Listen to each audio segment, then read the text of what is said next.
Okay, just get right into this one. Um, this was the trade on the S&P 500 today. Where is it? There it is. Yeah, I think it went pretty well today. I'll go over some details about the trade in a sec, but we'll start with my bias. So originally I was kind of thinking we were bullish because the 4 hour and the 1 hour were in an uptrend. Like we had just been down for so long, swept so much liquidity, and then broke structure to the upside. However, we did have this big fair value gap, and on the 1 hour there were lots of draws on liquidity here. I mean, more on Nasdaq for sure. Like there were this low, this. These two were like nearly equal lows, and then this. So, and then this fair value gap. So it seemed like we were gonna take these out. So it was just I didn't really have a dead set bias. I was just gonna wait to see what market gave me, and then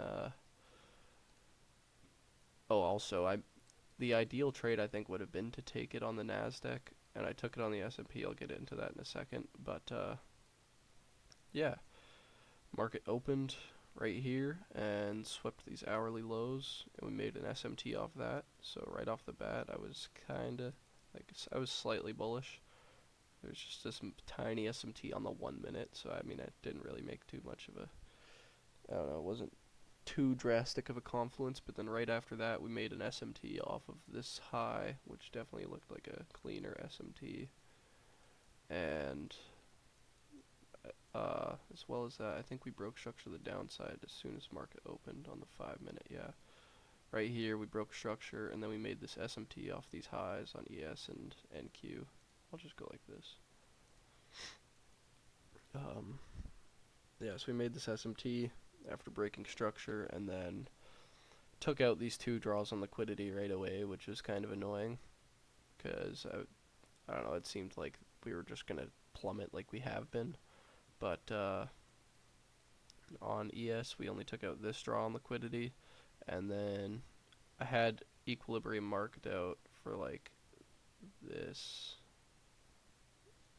like right here, and I was waiting for that to get hit, uh, and it didn't get hit. But there was this fair value gap that got pushed into on the Nasdaq, and it didn't on ES. And once again, I'll get into why I took it on ES, but fair value gap got pushed into, and then out of that, I think we've seen an inverse fair value gap right after. Yeah, so we push into this fair value gap, come down, and then invalidate this fair value gap, and then I took the trade right here. However, I already had my risk and everything set up on ES. I can't remember for what reason. I had it set up on ES, and then after I seen this, like it looked like we were moving down pretty fast, so I pressed sell, and I risked my 1%, but I took the trade on ES. It's pretty much the same thing. We see nearly the same price action, just no fair value gap got pushed into here. Uh, didn't really hit equilibrium there either. No. Yeah, sadly not. But seeing the confluences on Nasdaq, we did push into this fair value gap as well right after, and then closure out of that, confirming that it was going lower. Just tossed my mouse. Um, yeah, so I set my stops up here, and then this was my original take profit, was at this second draw on liquidity here. Except we had already taken so much liquidity out on Nasdaq uh, that where am I? Oh yeah, yeah. We had already taken these two lows out, and like I wasn't sure how much lower we were gonna go, and so at that first low here on ES, I took partials here, and I took second partials here, and that happened within this news candle, except I thought we were gonna go lower, and so after taking partials here, well, actually, I'd moved my stop loss to the end of, what is it, some fair value gap. Where is it? This fair value gap right here.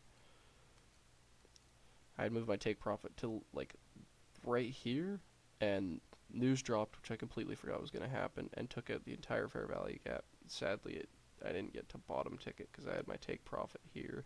I don't know why I didn't have it here, but after I seen the news candle, I like noticed it didn't hit the top, like hit my take profit, and I closed it right as soon as I could, and I got like my last close right here for the rest of my position. So one thing is I think I shouldn't take my first profit so early. That was like not a whole lot of money right there, and then I didn't have like a whole lot left to play with on its way down. I should have took like my first profit here and then just closed the rest of it when this happened. But yeah, that was pretty much the trade. Again, Nasdaq would have been the preferred trade, but it's no big deal. And then even after sweeping out this liquidity, we broke structure on the 5 minute here. You could have caught this long. I was watching it. Broke structure and then came down and pushed into this little fair value gap here. Respected that. Closed out of that. Could have gone long with like your stop at the bottom of this fair value gap. And you take profit. That's why I had equilibrium marked out, because that would have been a good take profit for that long. From this low, or this high to this low. Like literally just ticked it. Could have took profit there. Would have been a good second trade, but I wasn't worried about that because I already took in a trade today, and it wasn't too bad. So yeah, I don't know. That was the total trade today. We'll see what happens tomorrow. Peace out.